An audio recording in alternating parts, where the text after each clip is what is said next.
e afundou. E afundou. Na hora como tá fundo, o carro afundou. O carro afundou. Oi, o pessoal do ponto de ônibus aí? Você vai avistar dois carros que se encontram nesse momento ilhado no meio da Avenida Quebra.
No dia 15 de fevereiro, eu tinha uma semana que eu vim do hospital, que eu tinha feito 2 cirurgias, 2 dreno. Ao chegar na minha casa aqui, igual eu tô te falando, uma semana que eu estava aqui, aconteceu essa tragédia. Por volta, acho que das 6h20, mais ou menos, da tarde. E desceu tudo, desabou, e até agora nada que foi feito.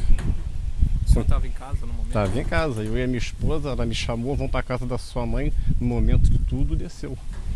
Ninguém esperava por aquilo. Naquela ocasião eu estava morando no meio da serra. Aí quando eu soube eu fiquei apavorada, porque meu pessoal morando aqui, né? E foi muito triste, perdi conhecidos, eu e a Adriana, conhecidos da gente. Crianças que moravam do lado de lá, que não saía daí da servidão brincando. Ah, foi muito triste, moço. Eu nunca vi uma coisa daquela, não. Nunca, e também eu, para te falar a verdade, até o dia de hoje eu sinto saudade.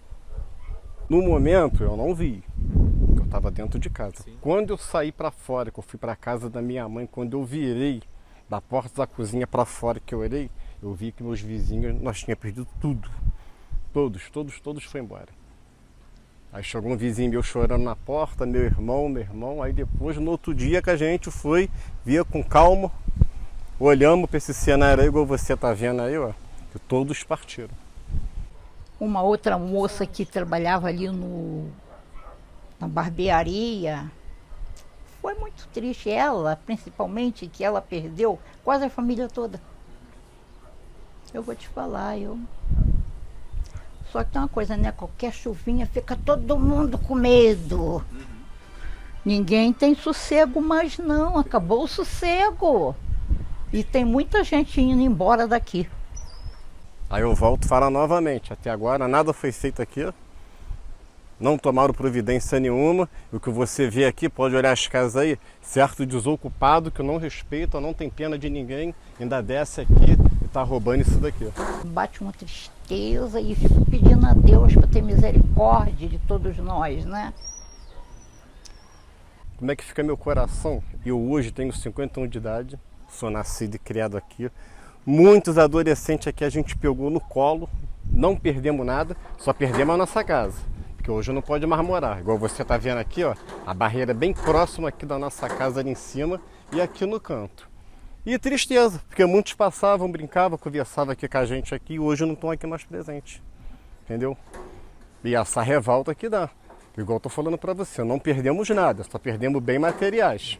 que não podemos mais entrar para dentro da nossa casa.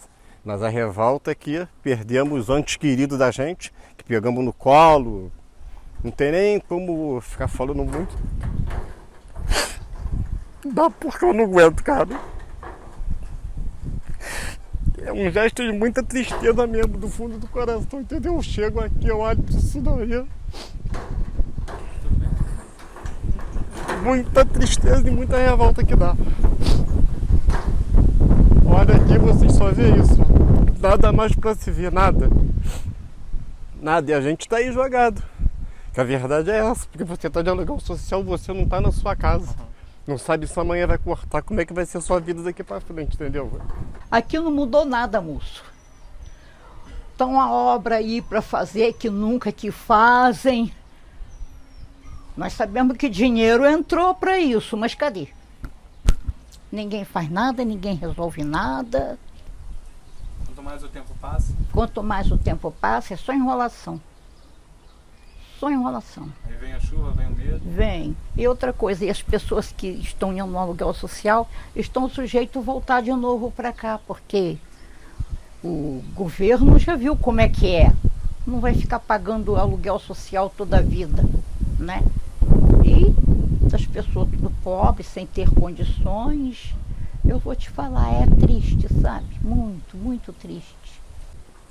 Minha esposa tá lá, ó, que ela fala pouco. Perdeu a casa dela na Rua Nova. Deram o número pra ela, igual Bom Tempo. Ah, que eu vou ajudar, que esse aqui não me procura. Eu estou em contato com você? Tu ligou, te respondeu em alguma coisa? Eu tô olhando para lá, tá tudo bem, mas quando eu olho para lá, só Deus sabe. Vem a lembrança. Vem a lembrança.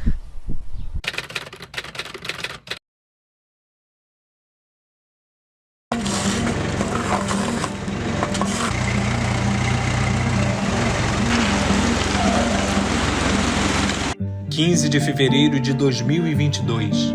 Uma chuva avassaladora atinge a cidade de Petrópolis, na região serrana do Rio de Janeiro.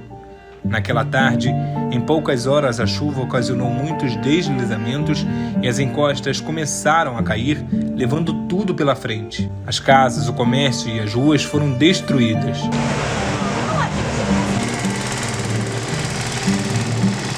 No bairro do Alto e no centro de Petrópolis, inúmeros prejuízos estruturais por causa do grande volume de água foram aparecendo.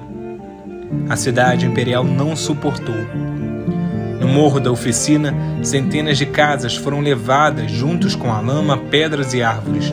O cenário é desolador. Meu Deus do céu, gente! Meu Deus do céu! A cidade contabiliza os corpos em meio aos destroços.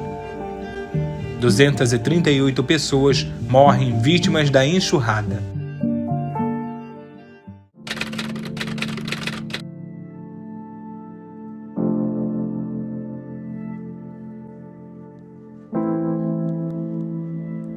8 de março de 2022. O acesso à cidade ficou restrito.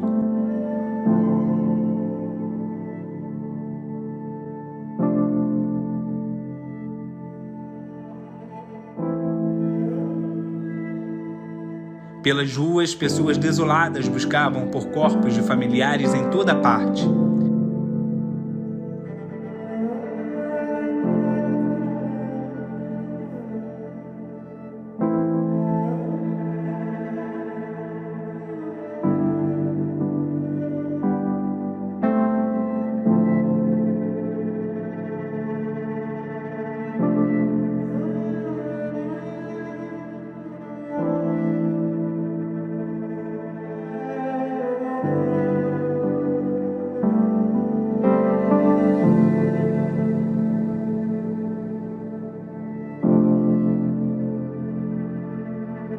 No centro da cidade imperial, os comerciantes tentam amenizar as suas perdas. Veículos de imprensa do Brasil e do mundo participam da cobertura da maior tragédia da história de Petrópolis.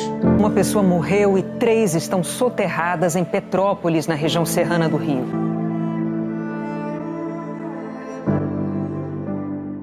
Olha, rapaz, pelo tempo de vida que eu tenho, eu já vi algumas enchentes em Petrópolis.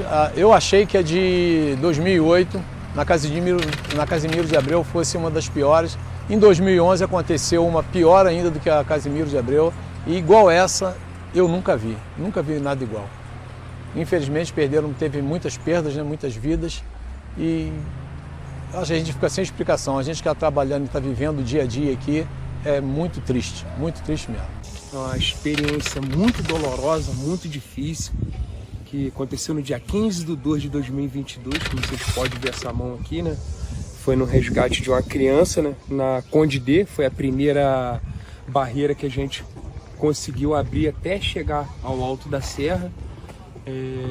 Muito sofrimento, muita tristeza, muito trabalho pela frente e estamos aí para tentar reerguer essa cidade, tentar trazer aquela alegria de volta na nossa cidade imperial e continuar nosso dia a dia trabalhando debaixo desse sol, chuva, russo, e estamos aí pela nossa população. É complicado para eu, que sou administrador, e para os próprios proprietários, né? Graças a Deus, digamos assim, a gente não teve grandes perdas, foram mínimas, né? As perdas maiores com certeza são as vidas, né? Mas é muito difícil, né? Você está trabalhando, você está fazendo e você acaba tendo perdas, né? E você está sempre correndo atrás, fazendo coisas importantes, né?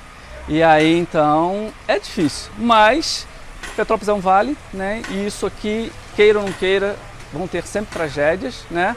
Mas a falta de um projeto, de um plano do poder público, da prefeitura, com certeza faz com que as coisas não sejam mais amenizadas. Se tivesse, com certeza, as perdas, tanto materiais quanto as perdas humanas, seriam bem amenizadas, né? Mas nós estamos aí para trabalhar, para se reerguer, como nós sempre fizemos, né? E esperar que o poder público faça parte deles. É tristeza mesmo, e como que a gente fica em casa sem saber que amanhã pode acontecer de novo ou depois de amanhã. Porque você vê, é muita lama, é muita sujeira e muito trabalho, muito difícil. Foi muito desesperador na hora da chuva, tudo alagado, todo mundo desesperado vendo aquela criança em cima do barranco, a mãe desesperada, sem pé, sem mão, sem chão. A única alternativa que eu tive foi de me machucar para poder resgatar aquela criança que, graças a Deus, está sã e salva, saudável, correndo, brincando, me agradeceu muito, o pai, a mãe. E é satisfatório, né, cara, ver assim um sorriso. Por mais que a pessoa perdeu a casa, perdeu tudo, mas graças a Deus não perdeu a vida. Que tá aí, uma criança, né, cara? Eu nunca mais vou esquecer disso na minha vida. É muito triste. Assim, eu perdi tudo aqui, mas a vida não tem preço, a vida é uma só, né? Então, assim, aqueles que perderam, sentimento é de tristeza mesmo, né? E pedir que Deus conforte a família deles, porque só Deus numa hora dessa para dar o conforto. E aqui é lutar e trabalhar e tentar ir para frente e conseguir de novo. Mas, graças a Deus, todos estão bem, os funcionários ficaram bem, isso é o que importa. Eu cheguei na Diocese de Petrópolis no dia 16 de dezembro de 2012. Naturalmente, a grande alegria de poder assumir uma nova diocese. Logo depois, no mês de janeiro, portanto, entre um mês e meio, 2 meses depois, ali no finalzinho do mês de janeiro, houve uma situação extremamente triste em Petrópolis, porque parte do bairro da Independência havia se dissolvido através de uma grande chuva. O resultado é que várias pessoas morreram naquele período, naquele local onde eu fui, mais ou menos umas 20 pessoas, e uma cena tocou profundamente o meu coração. Foi quando um bombeiro tentou resgatar uma criança que já estava no meio da lama, e quando ele estava ali com a criança no braço, veio uma barreira caiu, né, sobre ele e sobre a criança, e ele morreu, né, e a criança também. E a cena mais triste, porque eu não vi o momento que aconteceu, cheguei depois, né, foi os pezinhos daquela criança para cima, morta.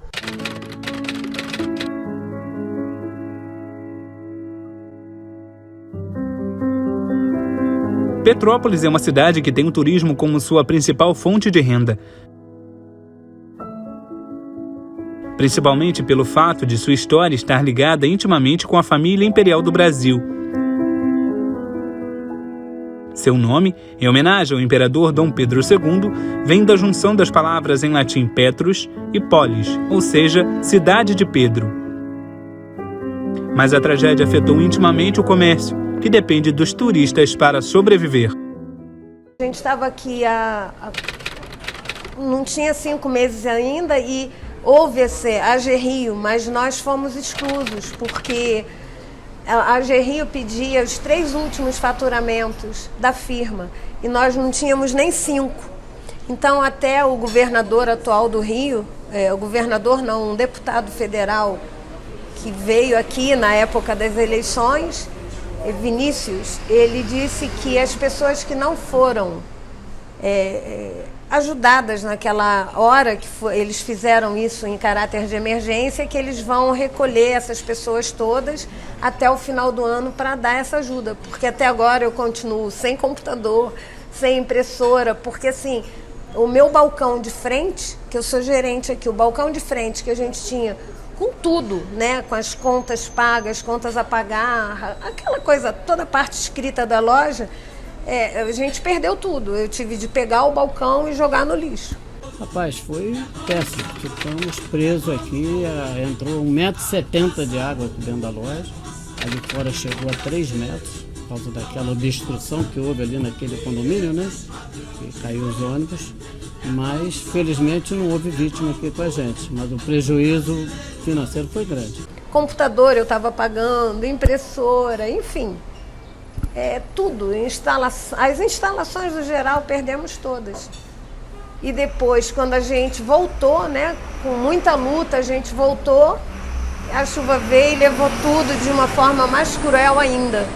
Porque na segunda chuva, a gente foi num domingo, 45 dias depois, e a loja estava fechada, o freezer que fica na frente, ele bateu na porta. Com isso, a água entrou toda novamente, deu 1,5 m. Nós não pudemos entrar naquele dia, nem na segunda-feira, porque eu dependi de um serralheiro para consertar a porta para que então nós pudéssemos voltar.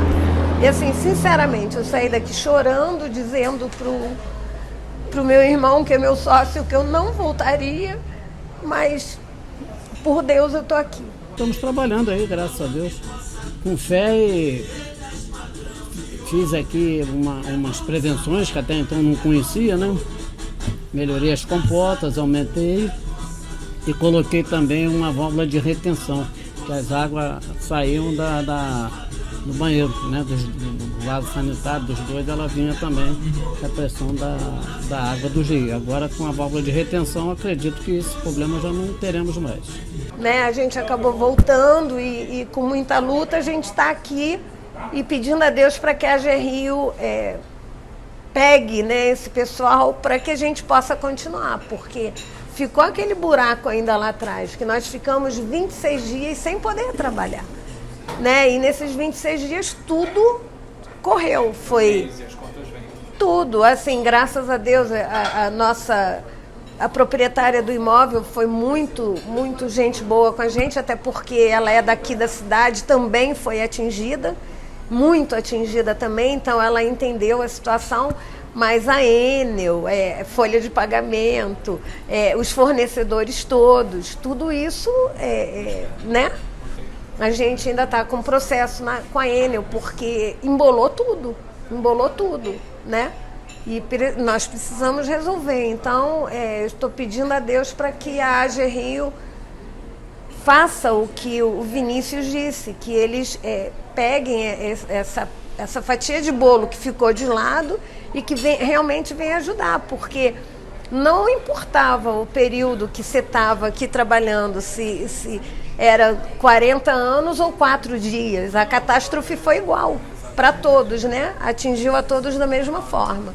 Então, eu estou pedindo a Deus para que isso aí seja revisto, para que a gente possa dar uma respirada e acertar. Porque estamos aqui, com a graça de Deus, estamos aqui, mas tem muita coisa a ser acertada ainda. Não, sozinho. E os clientes, né, os amigos, as pessoas que não abandonou a gente, mesmo com dificuldade, e não fechei nem um dia. limpando, arrumando, mas trabalhando ao mesmo tempo e também vendendo aí o que tinha, alguma coisa ainda, para as pessoas também que sofreram, os comerciantes que sofreram e vinham buscar aí mangueira, pá, enxada, essas coisas. Estamos tocando o barco, graças a Deus já estamos 90% recuperados. Agora está mudando, né? Agora, do mês passado para cá, é que a gente está sentindo uma melhorazinha.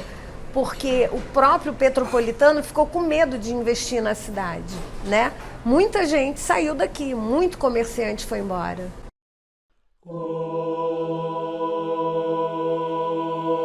A fé foi um pilar importante na cidade.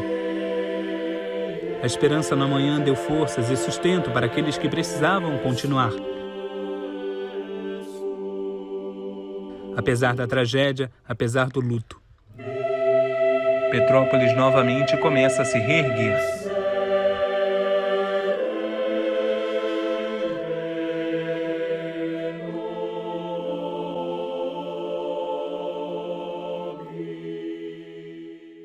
Logo no início, né, a igreja começou já a acolher. Mais ou menos uma meia hora depois, as pessoas estavam chegando aqui, né? Sim, vamos abrir a igreja e tudo, né? E tivemos assim um grande apoio da própria comunidade, né? O meu vigário paroquial, Padre Moisés, que foi coordenando tudo, porque eu fiquei assim sem condições. Eu fiquei muito abatido, né? E aquilo me tirou assim a estrutura, né? Mas a comunidade abraçou e depois o seminário chegou também com todos os seminaristas, com a reitoria, e começaram aí a organizar, porque nisso foi uma coisa assim de improviso, então foi difícil, né? Até também aqui do lado era um abrigão, onde ficam as pessoas moradoras de rua, né? Que vão para lá, ficam acolhidos, também lá caiu uma barreira, vieram todos para cá, e as coisas foram se ajeitando com o tempo. Ficamos aqui mais ou menos uma semana e pouco, acolhendo as pessoas, dando as pessoas. Tivemos apoio depois da prefeitura, com todas as equipes, né? Temos os psicólogos, médicos, muitos voluntários, né? Aqui vieram muitos voluntários, né? Muitas pessoas vieram também aqui para fazer um entretenimento com as crianças, pessoas de outras paróquias aqui, não só aqui da região, mas também da diocese, vieram as equipes, nos ajudaram, né? E o seminário foi uma grande presença. Eu creio que para os seminaristas foi aqui uma grande escola, uma escola mesmo prática, né? Eles aprendem a teoria, que foi na prática, né? E foi assim, dias difíceis, e eu fiquei mais na parte de enterrar os mortos, que para mim foi difícil, né? Então eu fiquei praticamente 3 dias, quase que direto lá no cemitério, fazendo ali, né, as exéquias. Claro, tive que fazer tudo muito rápido, né, porque não podia nem abrir mais o caixão, e a gente tinha que fazer as exéquias rápido, né, e sofrendo com o povo, né. Algumas pessoas inclusive dizem, por que as pessoas não saem daqui, né, e vão para outros lugares, por que as pessoas não mudam de cidade? As pessoas não têm condições de mudar. Para nós é muito fácil encontrar todo tipo de solução. As pessoas vão para as encostas porque elas desejam constituir família, porque elas muitas vezes não têm condições de comprar uma casa. As pessoas vão para as encostas porque elas sonham em um dia ter a dignidade de viver a beleza da sua família, a beleza da sua história, de ter filhos, enfim, de constituir os seus sonhos. Mas as dificuldades aparecem, não é, principalmente nesses momentos, e ali a gente aprende a entender a história de cada cidadão. Falar que é muito difícil você manter total imparcialidade. Eu dava um foco muito maior em tentar humanizar as situações. Então, por exemplo, quando eu fui fazer as matérias pelo centro, e eu via pessoas que estavam tendo dificuldade de deslocar ou tirar as coisas muito rápido de casa, eu gravava o que eu tinha que gravar e eu demorava mais 20, mais 30, mais 40 minutos se fosse preciso, porque eu nunca tive problema em pegar a mala de alguém e ajudar aquela pessoa a descer o lugar onde ela estava, porque a gente não sabe o dia de amanhã, principalmente aqui em Petrópolis. Hoje sou eu ajudando alguém, mas amanhã posso ser eu precisando de ajuda. Eu queria muito um irmãozinho, a gente encontrou textos meus e dele de quando a gente era criança, e eu realmente chamava ele de fofinho irmãozinho quando eu era pequeno. E quando ele foi crescendo, ele me batia, a gente brigava muito. E com o tempo a gente foi criando amizade e a gente se aproximou ao longo dos anos, não foi automático, né? Eu tinha muito carinho, mas ele também olhava para mim, bem maior do que ele, 5 anos e 8 meses mais velho. Então levou um tempo para eu conseguir incluí-lo nas minhas conversas, né? E quando a gente conseguiu, eu criei meu melhor amigo. A gente conversava sobre tudo quanto era assunto e tomava café junto por horas. E assim, nos últimos anos, então, a gente conversava sobre filosofia, teologia, psicologia, poesia e sobre a vida. A gente ficava sentado lá na cozinha conversando por horas. Quando ele casou com a Sara, teve aquele estranhamento inicial, porque não conhecia, e logo ela se enturmou nas nossas conversas. Então eu tenho uma memória muito boa das conversas de madrugada aqui no quintal com o Bernardo e a Sara. E aí um dia ela falou, eu falei alguma coisa, meu irmão mais novo já casou, e ela olhou para mim, arregalou o olho e falou assim: qual é o problema de vocês? Esse aqui olha para você e pensa, já conseguiu mestrado, está no doutorado, isso e aquilo. Aí eu falei assim, o problema é que nós somos irmãos. A igreja cumpriu a sua missão, está cumprindo a sua missão, que é a missão mesmo de acolher, né, os que sofrem, né? Isso a gente não pode negar a beleza da igreja, né? E a gente agradece muito a igreja, no sentido de agradecer o povo, que a igreja é povo de Deus, né? A igreja não é uma instituição abstrata, a igreja é uma instituição concreta, né? Real, que acolhe, né? Até hoje, né? Nós temos aí muitas pessoas que estão sendo aqui ajudadas pela paróquia, né? Onde pode, de repente, recuperar, com o aval da Defesa Civil, a igreja está ajudando também, né? E também a questão também de utensílios, né?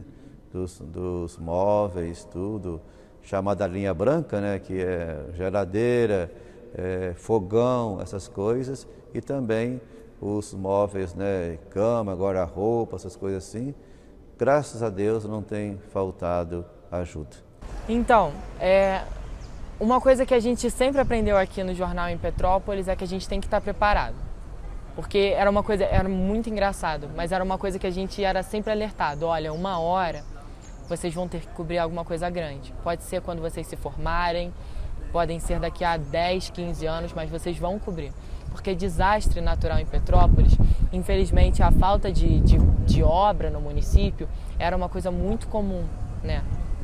Era recorrente. Eu tenho me nutrido muito dos escritos, e dentre esses os escritos dos místicos, e tem algumas mulheres que testemunharam os horrores da Segunda Guerra Mundial, como a Etty Hillesum e outras. Acho que agora que me vem à cabeça um escrito da Etty Hillesum lindo, assim, que alguma coisa sempre se transmite diante do horror, do fracasso, da tragédia. É como se dissesse assim, eles não podem nos matar. Porque lembrando Jesus dizendo, né? Não tenho medo de quem pode matar o corpo, mas não pode matar a alma. E eu acredito que escrever sobre meu irmão, sobre Sara, é uma forma de testemunhar uma esperança escatológica, sim, e também de transmitir para as próximas gerações quem foi Bernardo, quem foi Sara. Muitos conhecidos, né? Aqui da paróquia morreram muitas pessoas, porque aqui é o território da paróquia, né? Muitas pessoas conhecidas, até mesmo o nosso motorista aqui da Pastoral da Caridade também morreu, né? Muitas pessoas, até um casal ligado lá ao Rio de Janeiro, né? o Bernardo, né, e Sara, tinha 1 ano de casado, né? Eu até tinha convidado para fazer encontro de casais naquele dia mesmo, de manhã. Trabalhar no jornalismo em Petrópolis é muito complicado, porque ao mesmo tempo que você vê o glamour de grandes eventos acontecendo e da vida seguindo, você vê que tem gente que ainda está presa no dia 15 de fevereiro. Gente que ainda está presa no dia 20 de março. Gente que perdeu a família, gente que perdeu a casa, gente que precisa lutar para conseguir o que comer, o que vestir. E a gente precisa lidar com essas duas realidades, sabe? Ter que lidar com denúncia que já era para ter sido resolvida ou pelo menos amparada há 9 meses atrás.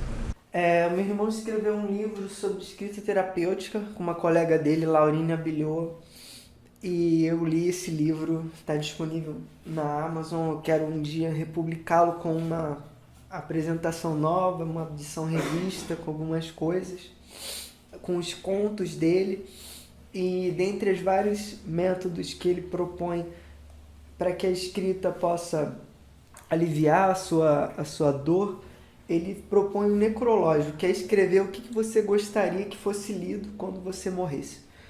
E vocês podem imaginar o quanto eu chorei, quanto me emocionei de encontrar o que ele deixou escrito, que ele gostaria que fosse lido quando ele morresse, né? E são palavras dele. Hoje, com grande pesar, anuncio o falecimento de Bernardo Albuquerque, grande professor de filosofia que ajudou muitas pessoas a reencontrarem sentido na vida.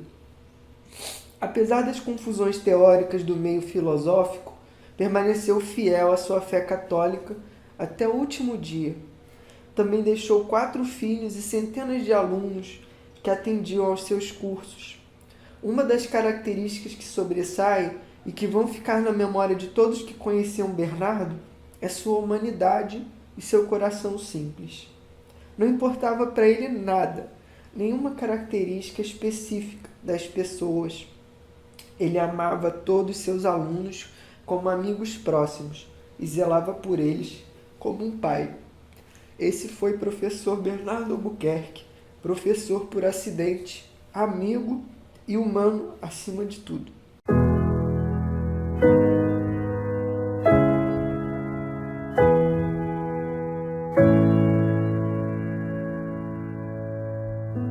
Em meio a tanta destruição, a população busca onde se amparar, cada um encontrando uma forma de lidar com a dor. Não sei rezar, não sei orar direito, mas o que eu espero é só o que Deus tem para dar pra gente. Quando eu chego aqui na varanda, eu olho para lá, aí eu fico me lembrando. Eles passavam aí brincando, ei, Dona Amélia! Ei, Dona Amélia! Me arruma um pedaço de linha para pipa. Poxa, eu vou te falar, rapaz. É aquele negócio, a gente tem que tocar a vida, tem que viver, mas que é triste, é. Que a gente melhore, né, essa nossa carinha, que a gente volte a sorrir, que a gente tenha esperanças de um futuro melhor, né? Eu espero em Deus que isso tenha sido passado, só passado, e que por um bom tempo isso não volte a acontecer, né? Foi uma tragédia de verdade. Que não venha uma água tão grande, tão intensa como foi da outra vez. E o governo está fazendo pouco a pouco, né? A gente está esperando que eles possam realmente fazer com que as encostas sejam, né, que façam algo para proteger os nossos irmãos. Vai ser com o tempo, porque existe todo um planejamento, tudo isso, né?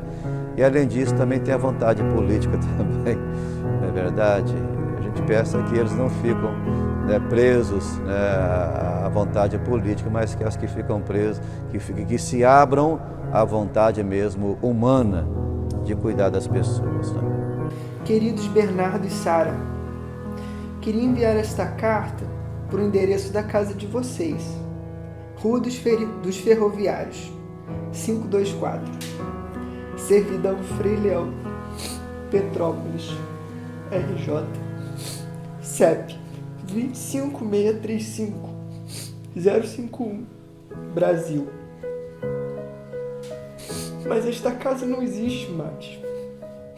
No local do endereço, restam apenas escombros, sinais de uma dor insuportável. Endereço então aquela dimensão totalmente outra, a morada de Deus, que ao mesmo tempo nos ultrapassa e nos constitui. É muito complicado, porque uma frase que é muito triste, mas é real, é que a cidade precisa andar. A vida precisa continuar. Mas como é que você fala isso para alguém que perdeu a casa?